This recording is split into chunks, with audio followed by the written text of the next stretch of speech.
Mesdames, Messieurs, chers internautes, chers amis, chères familles, en ce jour de Noël, permettez-moi d'adresser mes vives salutations, mes amitiés, mon amour à tous ceux qui voient positivement le monde, tous ceux qui sont dans l'amour, tous ceux qui sont aussi dans la souffrance de leur maladie ou de la maladie de leurs proches, de ceux qui n'ont pas, ceux qui ont faim, ceux qui ont connu une année de 2024 difficile, ceux qui ont de l'espoir, ceux qui n'en ont pas.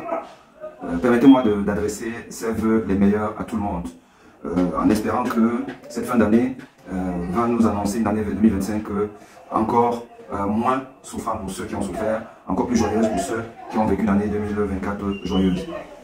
Permettez-moi d'avoir une pensée personnelle particulière aux enfants qui souffrent, aux enfants qui ont faim, aux enfants qui ont perdu leurs parents, c'est-à-dire les orphelins, aux enfants qui sont enrôlés de force vers des théâtres de guerre, de violence. Une pensée pour ces enfants. Cette image que je vous montre, pour moi, est l'une des images les plus douloureuses de l'année 2024.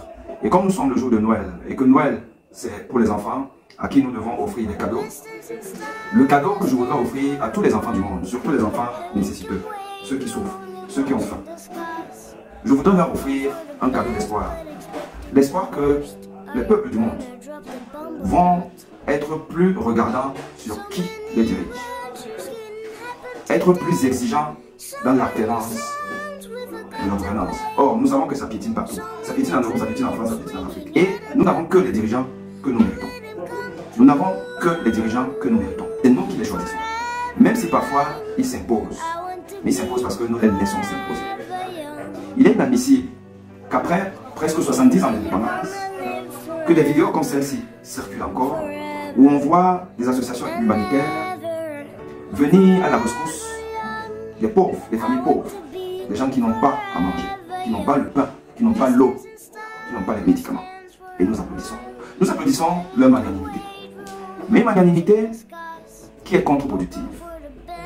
Il est admissible qu'en 2024, à l'aube de 2025, que dans le continent le plus riche du monde, que les enfants et les femmes, au point où des organisations humanitaires qui viennent des pays qui contribuent à appauvrir l'Afrique, que ces organisations humanitaires viennent nous montrer leur grand cœur, leur esprit de partage, de solidarité. Non, c'est une œuvre humanitaire qui déshumanise, car ces images-là sont déshumanisantes. Nous devons donc, les peuples du monde, les peuples qui souffrent, prendre notre destin en main et exiger de nos dirigeants d'être vertueux. Car si le continent africain était bien dirigé, si la richesse africaine était bien utilisée, il n'y aurait pas des enfants pauvres, malades, affamés, qui, le temps d'un passage humanitaire, goûtent à un peu de bonheur. C'est abject. Nous devons être exigeants. Je ne manquerai pas de faire un tour vers ma profession, la médecine. Il est admissible qu'en 2024, à l'aube de 2025, qu'il y ait des pays au monde, en Afrique, où soigner un parcours de combattant, où on meurt au manque d'aspirine, au manque de compresses.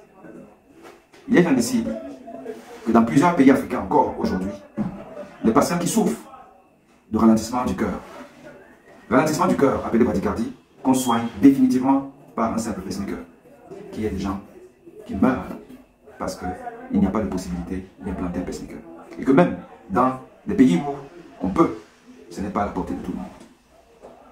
Il est admissible qu'en 2024, qu'il y ait encore des associations humanitaires venues de l'Occident pour faire des missions humanitaires ponctuelles dans les pays africains. On a connu ça il y a 30 ans, il y a 20 ans, il y a 10 ans. On connaît encore ça aujourd'hui. Des gens se tardent dans les régions socio-professionnelles par exemple, de créer des missions humanitaires pour venir en Afrique, en Éthiopie, en Somalie, au Cameroun, en Centrafrique. Où sont les dirigeants? Quelle fierté, nous disons, quel manque de fierté de nos dirigeants.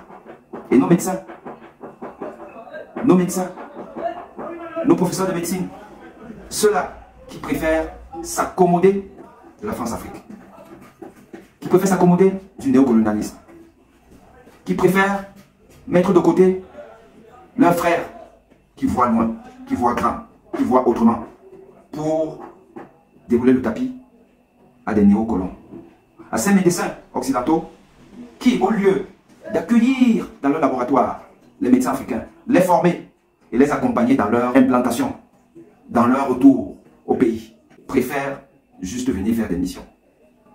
C'est-à-dire donner du poisson au lieu d'apprendre à pêcher du poisson. L'Afrique doit cesser avec ça. L'Afrique a besoin de vrais leaders dans tous les domaines. L'Afrique a besoin de vrais leaders scientifiques, médecins, responsables, patrons des associations scientifiques africaines. L'Afrique a besoin des hommes politiques dignes, vertueux. L'Afrique a besoin de ça. Et ce n'est qu'avec ça qu'on cessera de voir des images comme celle-là.